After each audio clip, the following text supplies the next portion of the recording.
Hey guys, tonight we're floating a little farther from home. Before we drift into the quiet red sands, take a slow breath and let your thoughts loosen. This is a soft journey, not one you need to follow closely. Just relax as we explore what it feels like to fall asleep on Mars. The universe is full of strange nights. Some shimmer with starlight, some glow with auroras, some hum with the quiet memory of galaxies. But then there is Mars. If you ever needed proof that nature writes the best science fiction, just imagine lying down for the night on a world that looks familiar enough to feel almost like home, and yet foreign enough that your instincts whisper, this place was not made for you, even as your mind murmurs back, yes, but isn't it beautiful? Tonight, let's drift to the red planet, not to explore it in daylight with NASA rovers or dusty astronaut boots, but to sleep there, to press into the alien quiet and feel what a Martian night is truly like. Not dramatic, not filled with movie monsters, but slow, cold, ancient. A silence so deep it's almost warm. So let's travel, softly now, to a place where night feels like another dimension. The sun sinks quickly on Mars, much faster than on Earth. You'd watch the sky dim with an almost impatient urgency, as if the planet is eager to tuck itself in. The sky, once a dusty peach, drops into muted blues and purples. The last rays scatter through the thin atmosphere, and for a moment the world looks as though someone lightly brushed it with watercolour. The shadows stretch long, very long. They seem to take a slow, thoughtful step forward each time the sunlight retreats. And something else happens too. The temperature plummets. On Earth, night cools the air. On Mars, night doesn't cool. It drops. Falls like a stone. A small temperature cliff built into every sunset. From a daytime warmth of perhaps 10 degrees Celsius, you can tumble toward minus 90 degrees Celsius, or even colder within hours. That's the kind of cold where your eyelashes would politely resign. If Mars had out morning buses, they would absolutely be delayed because the entire planet froze overnight. But you're safe, wrapped inside a habitat, or zipped into the thick insulation of a pressurized suit, or nestled in a rover with heated air circulating around you like a mechanical lullaby. You breathe, slowly. The air you breathe isn't Mars's air, because Mars's air is impossible for you. Outside, the atmosphere is mostly carbon dioxide, barely thick enough to whisper across your skin. Your breath fogs your helmet in gentle curls. Your heartbeat becomes a companion, every soft thud echoing faintly. This is how a Martian night begins, not with darkness, but with temperature and breath, and the feeling that you've just slipped into a dream where everything is quieter than it should be. On Earth, nighttime comes alive with noise. Crickets chirp, wind rustles leaves, cities hum in the distance, and sometimes a dog decides that the moon personally offended it. Mars doesn't do that. It doesn't hum, doesn't whisper, doesn't chatter. It doesn't even have enough atmosphere to properly carry sound. If you stood outside on Mars at night, sealed in your suit, you wouldn't hear the world around you. You'd hear you. Your breathing, your heartbeat, the tiny whirring of your suit's life support, the soft clicks of temperature regulators. Nothing else. Even the wind, a famous Mars celebrity, is so thin it can barely nudge your suit. A Martian dust devil could be spinning a few meters away and you'd hear less than a sigh. It's like living inside a muted universe. There's a deep, absolute stillness, a silence untouched since Mars formed billions of years ago, a silence so old you can almost feel its weight resting on your shoulders. On a Martian night, you don't listen to the world, you listen to yourself within the world. Now imagine stepping outside the habitat, not to wander, but simply to look. The sky opens, vast, wide, and astonishingly clear. because Mars has almost no clouds, no haze, no thick air to smear the starlight. The stars sharpen into points, as crisp as pinholes punched through black velvet. Earth's atmosphere makes stars twinkle. On Mars, the stars barely flicker. They watch you back in steady silence, and all across the sky, they feel closer. There's something almost personal about them, as if the night sky on Mars is a library of ancient lights, and you're standing between the shelves, small, quiet, turning your head carefully so as not to disturb the cosmic dust. Then you see it, far away, bluish, tiny, beautiful, Earth, a pale trembling point in the night. It's the kind of sight that makes even the strongest heart feel like a child again. You could almost whisper, "Hello, I know you," and maybe the faintest cosmic echo replies, "I remember you too." If Earth could send a postcard to Mars at night, it would probably write, "Wish you were here. Also, please bring snacks." Shadows behave differently on Mars. They're sharper, more defined, as if someone decided to turn up the contrast knob on the whole planet. During the day, the sun is smaller, only 2/3 the size it appears from Earth. At night, the absence of that smaller sun leaves darker darks. Shadows stretch long and hard-edged during sunset, and once the light is gone, they wait patiently at the bases of rocks, craters, dunes, and ridges. Imagine standing at the edge of Valles Marineris. The canyon's so deep it could swallow Mount Everest and still have breathing room. At night, its walls become pillars of blackness, and the floor melts into indistinguishable dark. You can't see the bottom, you can't see the sides, just a gentle suggestion of depth that feels endless. The Martian night reveals structure not through brightness, but through absence of brightness.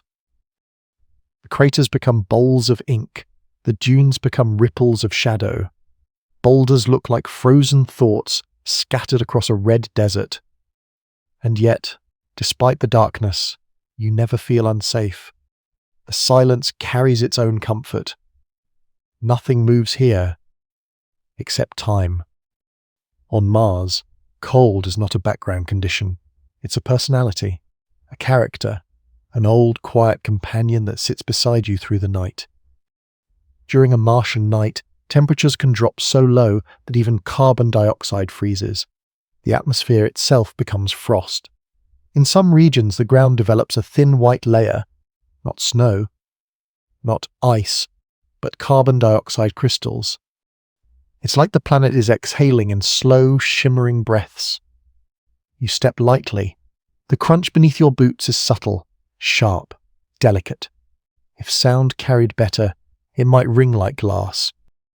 In polar winters, the cold becomes astonishing, so astonishing that part of the atmosphere literally collapses onto the surface, freezing into sheets of dry ice. Entire regions gain and lose millions of tons of atmospheric mass depending on the season. If Mars wrote poetry, this would be its favorite subject. The cold shapes the planet. The cold draws the night. The cold remembers ancient climates. The cold sculpted dunes, carved valleys, and preserved the fingerprints of old rivers. You feel that history in your suit's insulation each time your heaters hum softly to keep you warm.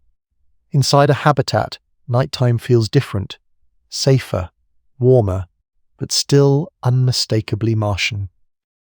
The air you breathe is recycled, filtered, nurtured. You can hear its gentle flow like the quiet exhale of a patient friend. The walls press against the silence outside, holding it back. You lie down in your sleeping pouch, much like astronauts do on the ISS. Except on Mars, gravity is 1/3 of Earth. Enough to keep you anchored. Light enough to make your body feel as though someone reduced your weight to a storybook idea.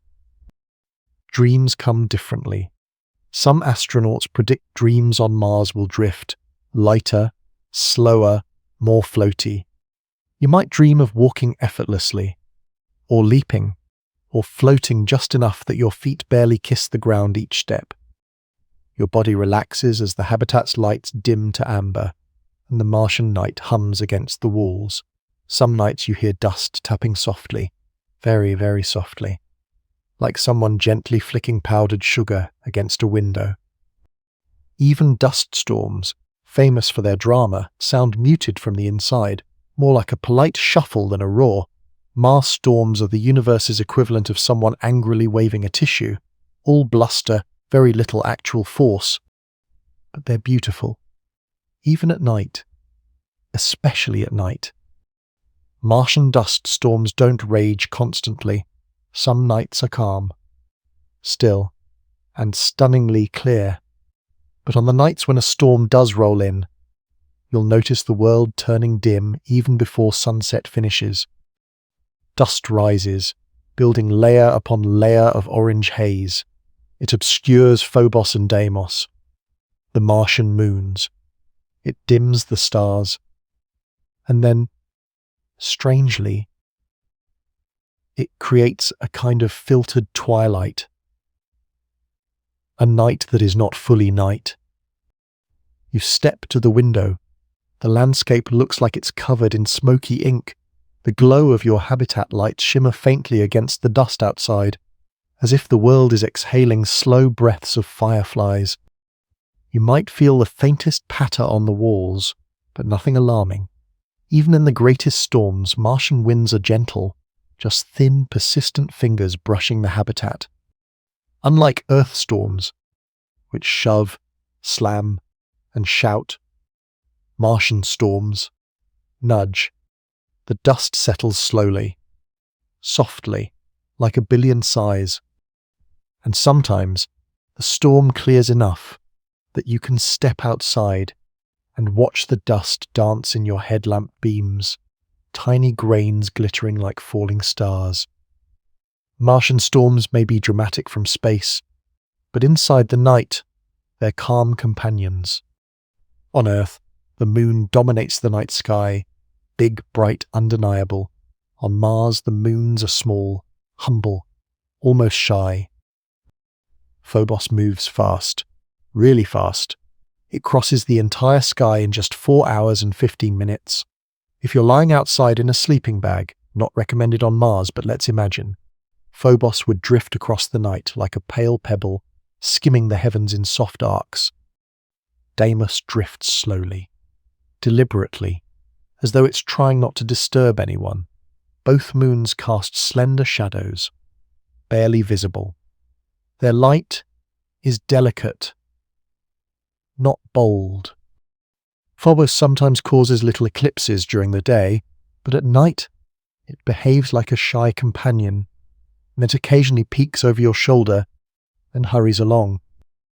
They are reminders of how different Mars is. A world with 2 moons that spend the night passing one another, like slow blinked eyes in the sky. Something fascinating happens at dusk and dawn on Mars. Just as the sun dips below the horizon, blue light scatters toward the center of the sky. On Earth, sunsets are red. On Mars, sunsets are blue.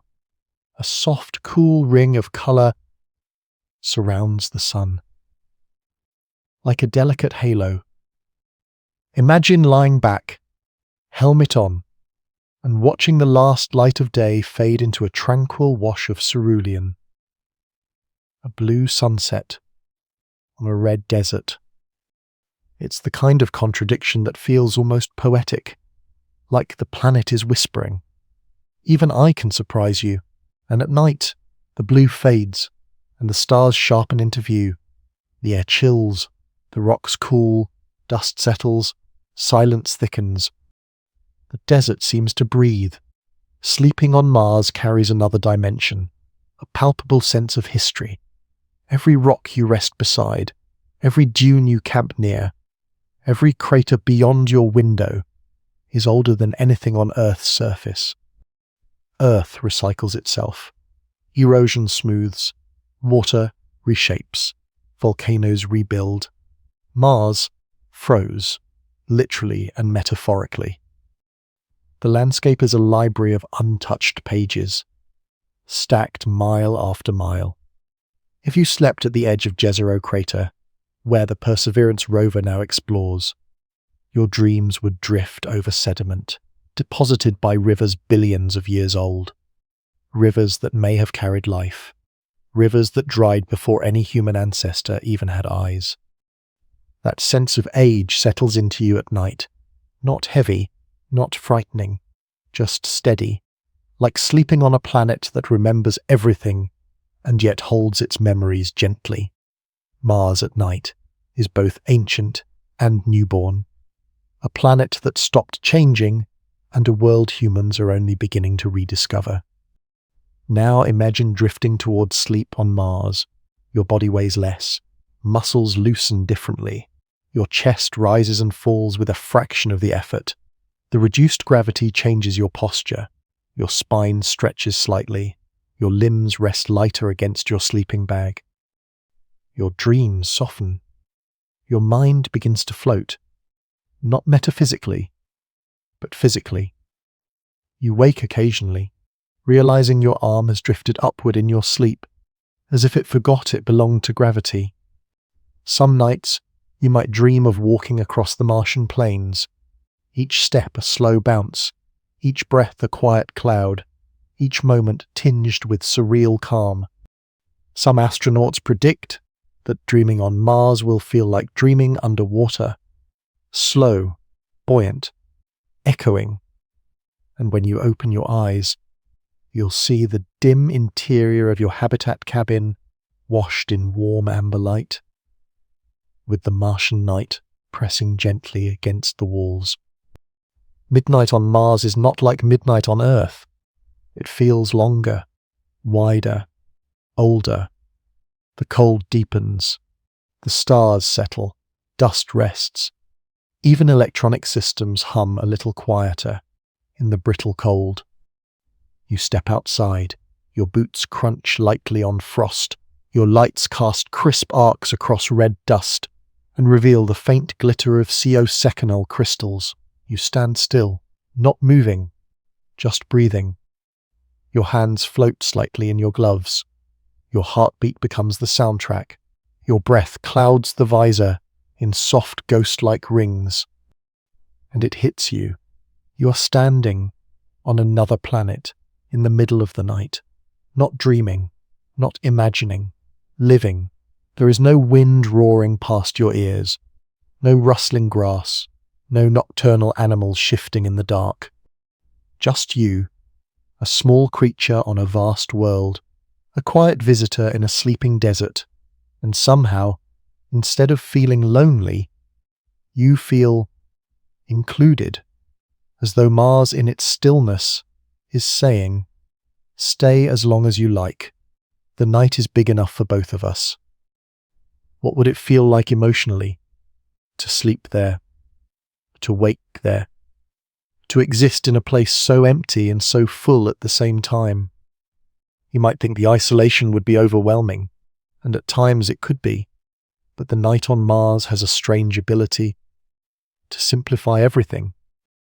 There are no notifications, no cars, no social noise, no rush, nothing begging for your attention, except the universe itself.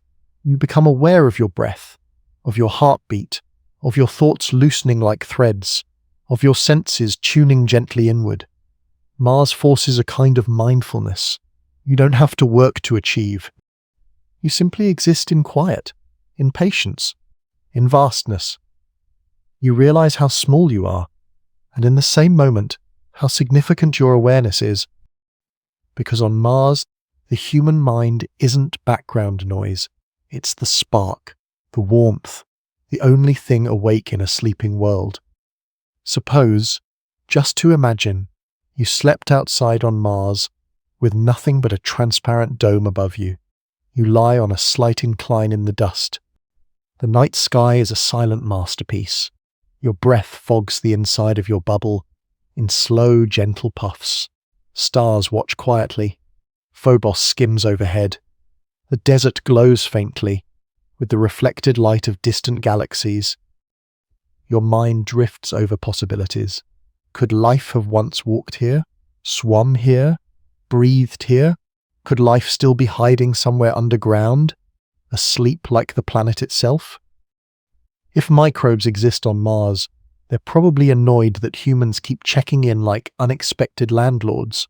Just making sure everything's okay in here, sorry for the disturbance.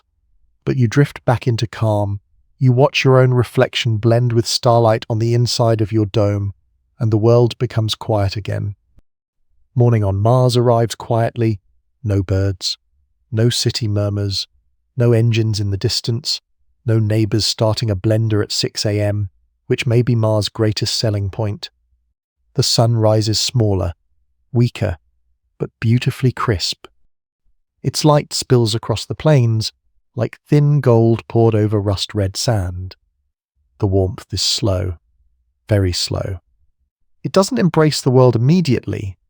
It tiptoes in, shadows retreat reluctantly, frost sublimates into the air, turning into vapor without ever melting. And the world stirs, not with life, but with light. You sit up, stretch lightly. Your body feels both rested and changed. Sleeping on Mars feels different, because Mars is different. It's not just another planet. It's a mirror, a reminder, a quiet companion. It shows you time, silence, distance, perspective. The night fades, the sky brightens, the desert warms, your breath steadies, and you realize something simple. A night on Mars is not just a night. It's an experience of existence in its most stripped-down, elemental form. As you prepare to return inside, or to walk back to the rover, or to simply sit and sip recycled water warmed just enough to feel comforting, you close your eyes for a moment. You try to memorize how Mars felt, how the silence pressed close, how the stars shined with unbroken steadiness, how your breath echoed in your helmet, how the night stretched endlessly across untouched land. You realize that sleeping on Mars isn't just about the science, or the novelty, or the danger, or the cold. It's about witnessing a world that has waited untouched for billions of years, and then deciding to rest there for a single night. A night on Mars is small in the history of the universe, but monumental in the history of you. When you return to Earth, someday, you might stand under a warm, humid sky and miss the Martian stillness. You might hear crickets and miss the silence. You might see a bright moon and think of Phobos skimming shyly across the stars. You might feel the thickness of Earth's air and remember how light everything felt when gravity only pulled with 1/3 its strength. And late at night, you may think of how Mars looked when everyone else was asleep, a world that once flowed with water and now whispers in dust. Mars becomes something in your memory that Earth can't replace. Not better, not worse, just different, like a song that lives in a quieter part of your mind. A place where silence has texture, and cold has meaning, and stars feel ancient enough to keep secrets for you. You didn't just sleep on Mars. You slept with Mars, with its windless nights, its blue sunsets, its patient rocks, its frozen air, its slow moons, its whispering silence. And Mars, in its own way, slept with you. Someday, people will sleep on Mars regularly. Scientists, explorers, builders, children born under an alien sky. There will be bedtime stories told in habitats, with windows showing a desert older than all of human civilization. There will be quiet laughter, warm pillows, deep breaths. Small humor moments shared across domes and habitats, someone joking that the dust outside probably considers humans the strange new neighbors. And in that world, Martian night will feel less alien, but never less beautiful. Because Mars doesn't change quickly. Its silence won't vanish. Its stars won't dim. Its cold won't soften easily. It will still be the planet of ancient memory, of whispering deserts, of slow moons, of blue sunsets, of nights that feel like time sleeping. And those who sleep there will carry that memory for the rest of their lives. A memory of lying under a sky where everything is familiar and alien and peaceful all at once. The kind of peacefulness that helps you sleep, not because you're tired, but because the universe feels quiet enough for the first time.